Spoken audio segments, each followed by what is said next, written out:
अगर चेहरा झुलस गया हो तो इस पर टमाटर का रस मलें। इसके लिए टमाटरों को 2 हिस्सों में काटें और चेहरे पर मलें।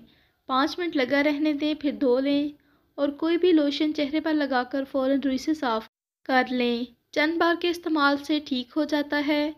कुछ लड़कियों के चेहरे पर बहुत ज़्यादा बारीक बाल होते हैं, जिससे चेहरा बदनुमा लगता है।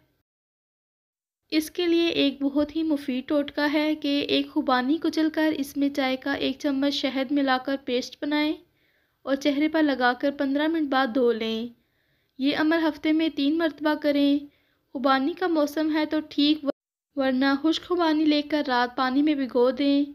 सुबह तक वो नरम हो जाएगी तो इसका इस्तेमाल करें। कुछ अरसे तक इस्तेमाल करने से बारीक बाल ख़त्म हो जाते हैं और चेहरा शादाब हो जाता है। रंग गोरा करने के लिए इसके लिए लड़कियां रंग बिरंगी क्रीमें इस्तेमाल करती हैं, जो सिर्फ वक्ती तौर पर फ़ायदा देती हैं। इन क्रीमों के बजाय आप विटामिन ई कैप्सूल तोड़कर लिक्विड चेहरे पर लगाएं। इससे न सिर्फ चेहरे की दिलकशी में इजाफा होता है, बल्कि झुर्रियाँ बनने का अमल भी सुस्त हो जाता है।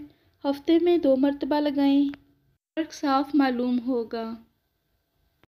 आजकल ख़वातीन ख़ुसूसन लड़कियों में लेकोरिया का मर्ज़ बहुत आम हो गया है। इसके लिए बहुत ही मुफीद नुस्खा, जिसका ख़ास फ़ायदा ये है कि जिस ख़वातीन को लेकोरिया की वजह से हमल नहीं ठहरता, इस दवाई से ये तकलीफ़ भी ख़त्म हो जाती है। इसके लिए आपने कुछ चीज़ें लेनी हैं: मूंगफली सफ़ेद, मौसली, सुर्ख जामुन, स्याह जामुन, असमगोल का छिलका, सिंगाड़े, सागुदाना और तल मखाना। ये तमाम चीज़ें 1-1 तोला लेकर सवा असमगोल के छिलके के अलग अलग पीस कर लें, फिर मिक्स कर लें और असमगोल का छिलका भी मिला लें। इनमें 1 चम्मच पिसी हुई चीनी मिलाएं और हाथ से अच्छी तरह यकजान करके बोतल में महफूज कर लें। सुबह निहार मुँह 1 छोटा चम्मच दूध के साथ इस्तेमाल करें। दूध कच्चा हो तो ज़्यादा बेहतर है। गर्म या बहुत ठंडा दूध इस्तेमाल ना करें। 1 घंटे के बाद नाश्ता करें। चंद दिनों में ही फ़र्क महसूस होगा। सारी दवाई खा लें, दोबारा कभी ज़रूरत नहीं महसूस होगी। इंशाल्लाह फ़ायदे के लिहाज से लासानी नुस्खा है। बालों को लंबा और घना करने के लिए घरेलू नुस्खा। इसके लिए आपने 3 चीज़ें लेनी हैं: बहरमी बूटी 25 ग्राम, आंवला 25 ग्राम, तिल का तेल 250 मिलीलीटर। दोनों चीज़ों को कूट कर रख लें। तेल को गर्म करें और ये पिसी हुई मरकब मिला दें। ठंडा हो जाए तो बोतल में महफूज कर लें। ये चीज़ें निकालनी नहीं हैं, तेल में ही रहने दें। बालों की सेहत के लिए तिलों को पीस कर बालों की जड़ों में लगाने और इनका जोशांदा पकाकर बाल धोने से बालों की जड़ें मजबूत होती हैं और खूब बढ़ते हैं और काले चमकदार होते हैं। होंठों के किनारे काले पड़ गए हों तो नारियल के तेल में नींबू का 4 हिस्से तेल और 1 हिस्सा नींबू का रस मिलाकर लगाने से कालक दूर हो जाती है।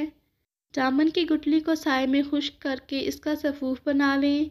3 माशे ये सफ़ूफ दही या लस्सी में डालकर दिन में 3 बार इस्तेमाल करें, से हर किस्म के पेशे से दूर हो जाती है। जामुन की छाल को साए में खुश्क करके बारीक पीस कर छान लें। सुबह और शाम इसे बतौर मंजन इस्तेमाल करने से मसूड़े और दांतों के तमाम रोग ख़त्म हो जाते हैं। उल्टे दांतों के लिए भी मुफीद है।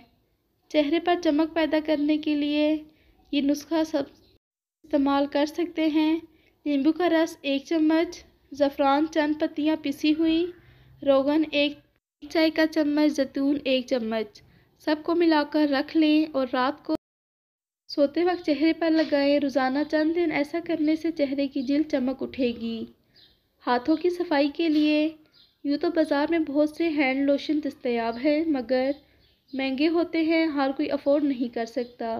हाथों की मैल कुचैल साफ़ करने के लिए कुकिंग ऑयल में 1 चम्मच पिसी हुई चीनी, आधा चाय का चम्मच हाथों पर मलें। तकरीबन 5 मिनट ऐसा करें और फिर धो लें। हाथ साफ़ हो जाएंगे।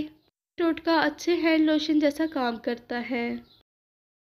गर्मियों में जिन लोगों की गर्दन बहुत काली हो जाती है, इसके लिए गर्दन की रंगत निखारने के लिए आप बलाई लें। इसमें आधा नींबू का रस अच्छी तरह मिक्स करें और नहाने से 15 मिनट पहले यह हमेशा गर्दन पर लगाएं। उपटन की तरह बत्तियां गिरेंगी और गर्दन की रंगत निखर आएगी। गंजपन दूर करने के लिए उम्दा किशमिश लें और इसमें निफ्स मिकदार में पर खरर में पीस लें। पानी में मिक्स करके हस्बे ज़रूरत सर पर लेप करने से चंद ही रोज़ में बाल उगने लगते हैं। बाज़ लोगों को नींद में चलने की बीमारी होती है, इसलिए आधा सेरतुश सेब धोकर पानी में भिगो कर रखें। सुबह इन सेबों का रस निकालकर मरीज़ को पिला दें तो चंद रोज़ में ही अफाका होता है। डंकों के डंगों पर बारीक पिसी हुई हल्दी लगाने से डंग नहीं पकते और खून का बहाव रुक जाता है। अनार के दाने गुठली समेत पीसकर शहद में मिलाकर मरहम बना लें और ज़ख्मों पर लगाएं तो ऐसे ज़ख्म भी ठीक हो जाते हैं जो आम इलाज से ठीक ना हो रहे हों। वीडियो को लाइक करने के साथ साथ चैनल को ज़रूर सब्सक्राइब करें ताकि आपको बेस्ट रेमेडीज़ और टिप्स मिल सकें।